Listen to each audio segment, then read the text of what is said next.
welcome back to the Sunday Sim Show. This is my fiance Robert.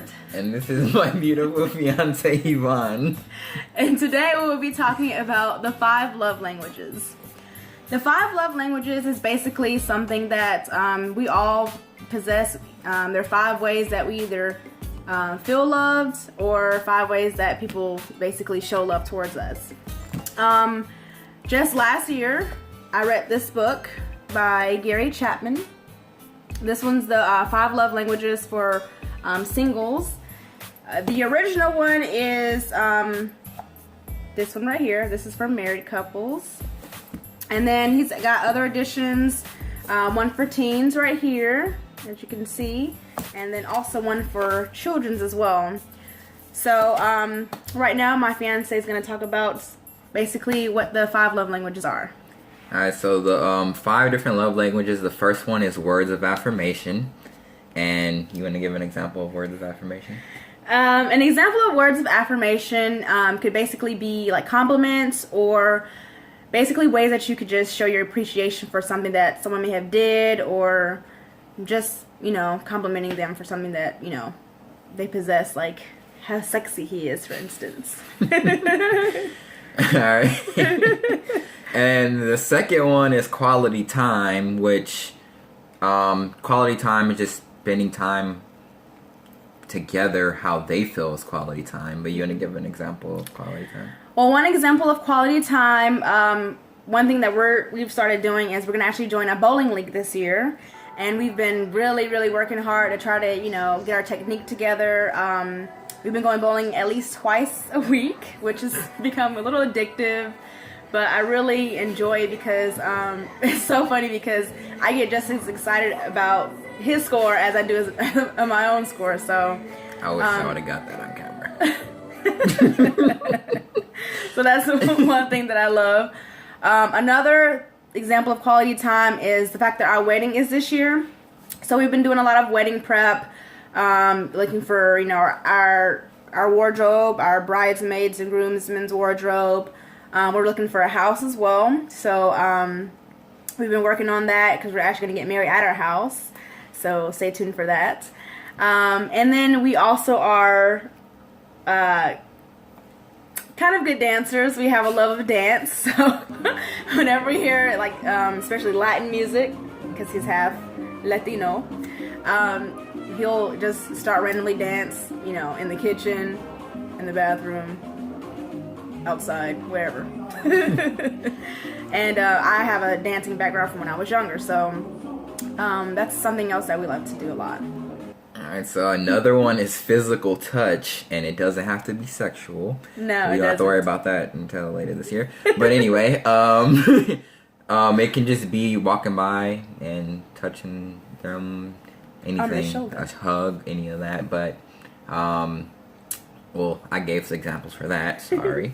But another one is receiving gifts, and that's what it says, receiving gifts, giving and receiving gifts. But you want to give some examples of that? Receiving gifts is, you know, like you said, basically accepting things that are considered gifts, or something that's special to you, something that is symbolic in a way. Like, for instance, I just got off of work today, and my kind fiance got me these flowers.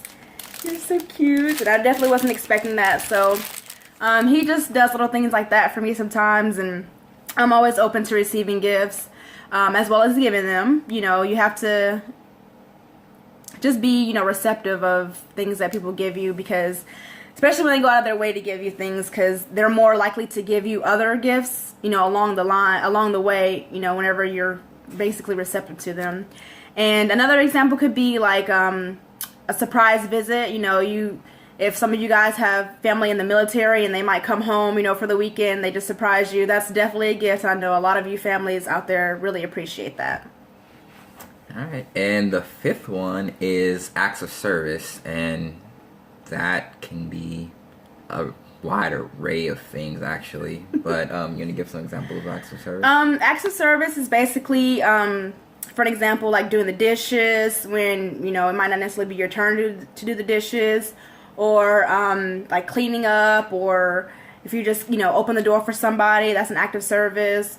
Or like financially helping somebody, that's another act of service as well. A lot of people out there need help financially. There's a lot of poverty in the world, so just $1 can go a long way for somebody. Giving somebody a meal, that's an act of service, and that also kind of ties into giving a gift as well. Yep. So pretty much it says that everyone has a primary love language, which that's how they feel love. If you are speaking their love language to them, that's how they feel love the most. Yeah, and you gotta try to be receptive of it, because a lot of people end up speaking their love language to other people and figure out why they, aren't receiving it, and that's because they're speaking theirs, and they're speaking their own love language to someone else instead of speaking that other person's love language. But luckily, both of our love languages are quality time. So, but even with that, with the quality time, there's different forms of it. So you need to figure out what that person is receptive to.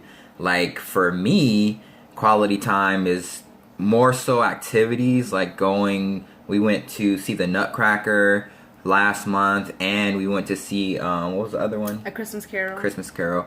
And then also just sitting and talking sometimes, or one day we just sat all day and listened to music. Yeah, together. We were literally just laid on the carpet and just listened to music the whole entire day. We didn't even hardly eat because we were enjoying each other's company so much that we was it's already nighttime. It's already dark outside, Yep, and then she had to go. we didn't even realize how late it got. Yeah. Because we were enjoying each other's company, the quality time we were having. It was so good that time just kind of flew by. They say that what's the saying? Time flies when you're having fun, basically. So yeah, that definitely it's definitely true. Yeah. See, then she has other forms of quality time that she's more receptive to. Yeah. Like sitting and playing games. Board games. See? I'm a little old school with that. Yeah. Probably video games too. I don't know. She just got her PlayStation, so we'll see about that one. I'll let you guys And know. I kicked his butt. But Street that's fighter. all the time we have for today. So definitely tune in next week. Anything else? Well, if you guys have the time, definitely Google the 5 love languages. Get these books because they will really go a long way and help you out in all of your relationships. They, whether it's with your parents, with your children, your spouse, anybody you encounter, you're going to have a relationship with, whether it's, temporary or permanent. You have, relationships with everybody. So definitely try to get these books and read them because they will definitely help. But stay tuned next week, and we will see you guys later. Bye.